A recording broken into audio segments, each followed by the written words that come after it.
이번 시간에는 남북국 시대에 뒤이어서 드디어 새로운 시대가 도래하게 되는 과정을 알아보도록 할게요. 교과서와 학습지를 꼭 같이 참고해주세요. 우리 수업에 들어가기 앞서서 우리는 이 리더십이라는 단어에 대해서 좀 생각해보고 갈 거예요. 우리 여러 조직과 집단에서 리더십이라는 것이 참 중요하다는 것을 알고 있습니다. 각 나라의 대통령부터 학교, 학원, 심지어 가정에서까지 우리는 다양한 보스들, 우리 리더들을 만나고 있어요. 한 조직이 오래 유지되려면 리더에게는 어떠한 자질이 필요할까요? 대부분의 리더들은 공통적으로 아마 강력한 카리스마를 갖추고 있을 겁니다. 그럼 카리스마 있고 강력한 권력이 있는 리더들이 진정한 리더라고 우리가 말할 수 있을까요? 우리가 역사 속에 존재했던 여러 지도자들을 살펴보면서 리더십의 의미를 한번 생각해 보도록 할게요. 네, 이 사람들 아마 누군지 잘 알 거예요. 위쪽에 있는 사람은 한때 독일 국민의 열렬한 지지를 받았던 옛날에 열렬한 지지를 받았던 나치의 수장이죠. 히틀러입니다.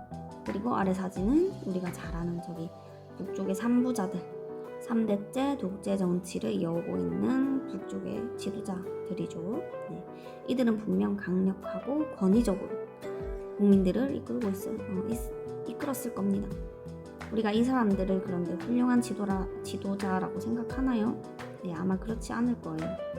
이들은 전 세계적으로 비판받고 있고 아직까지도 많이 회자되고 있는 인물들입니다. 잘못된 신념으로 강력한 권력으로서만 조직을 이끈다면 아마 오래 가지 못하고 구성원들의 마음도 결코 얻지 못하게 된다는 거예요. 반면 우리 이분들도 잘 알고 있죠. 예수나 석가모니는 아주 오랜 시간 동안 종교로서 많은 사람들의 믿음과 지지를 받고 있는 분들입니다. 이분들은 어떠한 방식으로 종교의 지도자로서 많은 사람들의 마음을 얻을 수 있었을까요?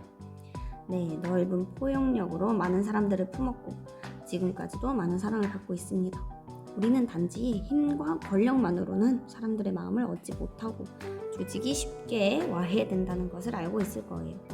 오늘 수업에선 여러 나라들의 여러 리더들이 등장하게 될 겁니다.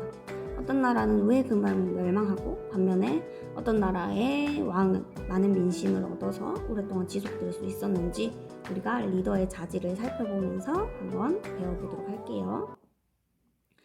일단 지난 시간에 배운 신라 말의 상황을 통해 새로운 시대가 다가옴을 한번 배워보도록 하겠습니다.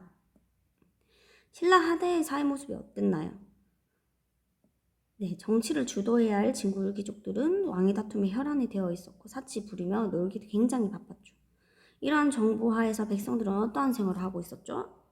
네, 자기들 이익 때문에 가난한 백성들을 착취하는 귀족들, 이런 귀족들 때문에 아주 고달픈 생활을 하고 있었고 귀족들의 심한 수탈로 참다 못한 농민들이 전국 각지에서 공기를 일으키게 됩니다. 나라가 정말 쑥대밭이었네요. 이렇게 혼란한 모습 속에서 결국 신라 사회는 어떠한 방향으로 흘러갔었죠? 네, 지방에 대한 통제력을 상실한 중앙 정부를 틈타서 전국 각지에서 새로운 지방 세력들이 성장하게 되면서 이들이 점점 그 영향력을 넓혀가게 됩니다. 그들이 누굴까요? 네, 맞습니다. 바로 호족 세력입니다. 호족은 신라 말 새롭게 등장한 지방 세력을 의미해요. 이들은 자신의 지역에서 성을 쌓고 독자적인 군사력까지 보유하고 있는 말 그대로 독립적인 어떤 세력이었습니다. 호족들, 이 지방 세력들에도 여러 종류가 있습니다. 자신의 지역 토착 세력인 촌주 출신이 가장 많은 비율을 차지하였고 군사적 요충지인 군과 진, 이게 군사적인 어떤 지방 행정구역을 의미하는데 이 군과 진에서 막강한 군사력을 가지고 성장한 군진 세력, 또 해상무역을 통해서 성장한 해상 세력 등이 있습니다. 대표적인 호족으로 아마 우리가 지난 시간에 배웠을 거예요. 네, 장보고 같은 사람이 있습니다. 이 장보고는 해상 세력이자 군진 세력으로 남해에서 막강한 영향력을 펼쳤고 그 힘이 중앙 정부까지 미쳤었죠. 이 장보고가 완도에 설치한 해군 무역기지가 어디였나요? 네, 맞습니다. 바로 청해진입니다. 이 청해진과 같은 구역이 군사행정구역이 되는 거예요. 이 호족들과 함께 성장하면서 신라 말 사회 개혁을 하려고 노력을 보인 사람들이 있습니다. 늘 신라의 폐쇄적인 골품제 사회에 차별받아 사회적으로 불만이 많았던 이 사람들 누굴까요? 네, 바로 육두품 세력입니다. 이들은 골품제로 인해 사회적으로 많은 차별을 받아왔죠. 능력 있는 사람들도 본인들의 뜻을 마음껏 펼치지 못하였습니다. 신라마을 호족들과 손을 잡고 혼란한 사회를 개혁하려고 힘쓰기도 했던 그런 세력들이죠. 이렇게 새로운 세력들이 진골 귀족들을 대신해서 영향력을 넓혀가는 것을 뒷받침한 새로운 사상들이 함께 등장하게 돼요. 네, 바로 선종과 풍수지리설입니다. 이전에 통일신라 불교하면서 선종에 대해서 우리가 잠시 배웠었는데, 선종은 이전 신라의 불교 성향과 달리 개인적인 수양을 통해 누구나 깨달음을 얻어 부처가 될 수 있다고 주장한 불교의 한 종류였어요. 당시 어려운 교리와 경전을 강조하던 교종을 반대하는 호족들의 후원을 받으며 성장하게 됩니다. 풍수지리설이라는 것은 땅의 모양이나 물의 흐름이 인간 생활에 영향을 준다고 믿는 사상이에요. 여러분, 명당이라는 말 한번 들어봤을 겁니다. 네.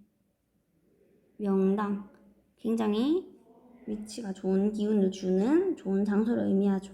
이런 것들이 풍수지리설과 관련 있는 것이 돼요. 자, 그럼 이 사상들이 구체적으로 어떤 의미를 담고 있고 어떤 특징을 가졌길래 지방 세력인 호족들을 후원하면서 함께 성장할 수 있었는지 한번 알아보도록 할게요. 각각 선종과 풍수 지리설에 관한 사료입니다. 이 사료들은 교과서에도 있어요.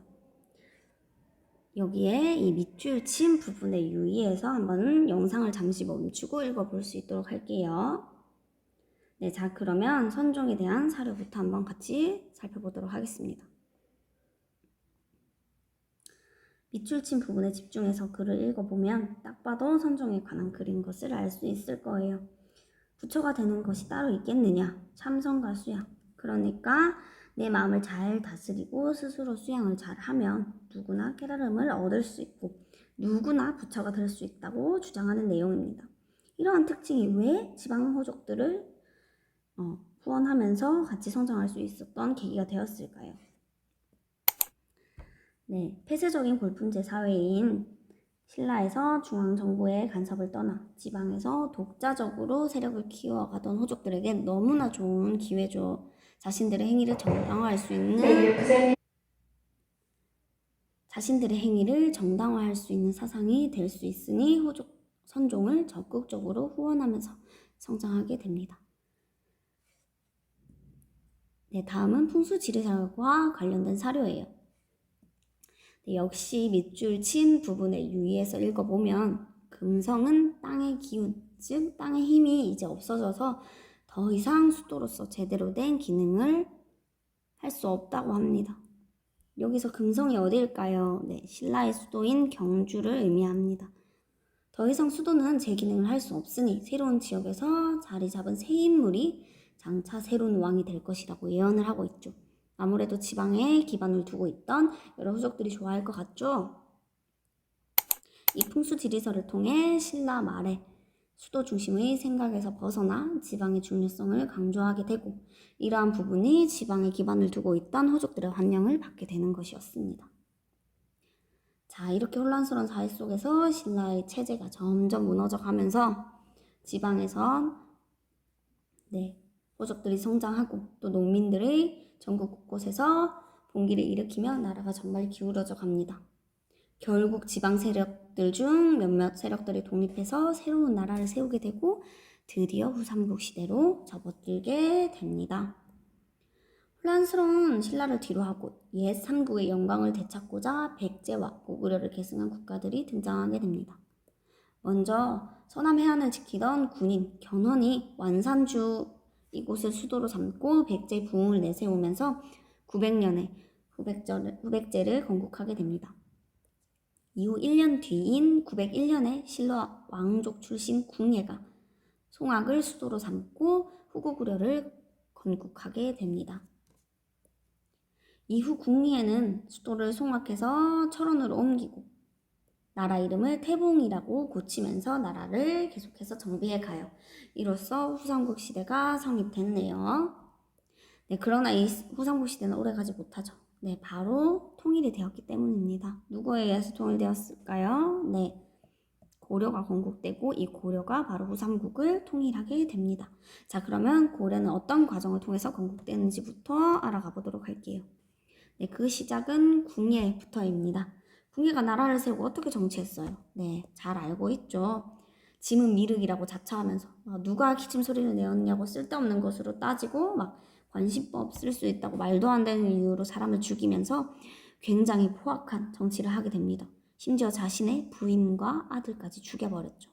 결국 궁예의 부하로 있던 이 왕건이 신하들의 추대를 받아 궁예를 쫓아내고 왕이 된 후에 나라 이름을 고려라고 하면서 918년에 고려가 건국됩니다.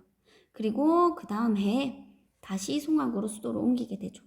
자, 이렇게 고려가 건국되었어요. 이제 뭘 해야 할까요? 그렇죠. 남은 두 개의 나라, 후백제와 신라를 이제 통일시켜야겠죠. 어떠한 과정을 통해서 통일되는지 한번 알아보도록 할게요.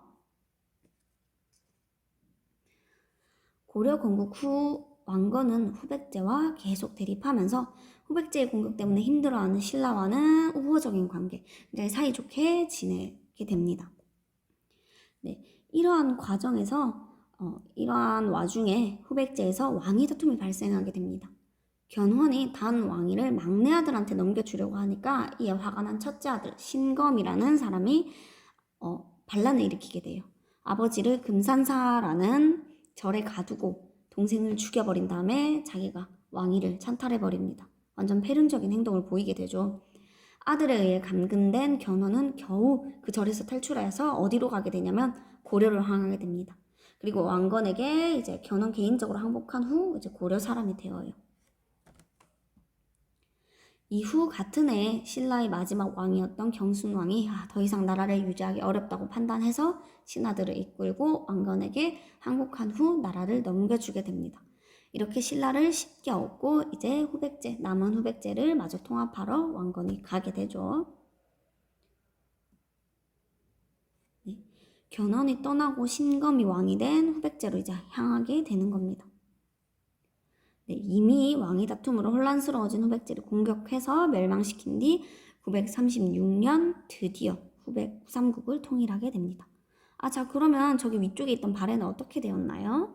네, 이 발해는 이미 926년에 멸망을 하게 되고, 네, 누구에 의해서 멸망했었죠? 그쵸, 거란에 의해서 멸망했었죠. 이때 멸망한 뒤에 수많은 발해 유민들이 고려로 들어오게 됩니다. 이렇게 우리 역사에서 두 번째 통일이 드디어 일어나게 됩니다. 그럼 고려의 후삼국 통일이 가지는 의의에 대해서 간단히 알아볼까요? 네, 먼저 외국세, 그러니까 다른 나라의 힘을 이용하지 않고 삼국 출신 세력과 발해 유민까지 모두 포용하여 실질적인 민족 통일을 달성했다는 점에서 이전 신라의 삼국 통일의 한계를 극복하게 됩니다. 또한 진골 귀족이 아니라 호족이 이제 새로운 지배 세력으로 등장했다는 점에서 또 다른 새로운 사회를 기대해 볼 수 있겠네요. 네.